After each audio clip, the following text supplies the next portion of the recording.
तुला अजून येडू काय मी मागावं, तुला अजून येडू काय मी मागावं. ज्यांना ज्यांना गुरु आहे त्यांनी प्रत्येकाने हे गाणं ऐकायचं.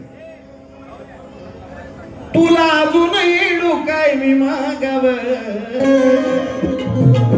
की तो शिष्य भगवंताला सांगतोय की माझ्यासाठी काही नको, जर द्यायचं असेल तर मला एवढंच दे, की तुला अजून येडू काय मी मागावं.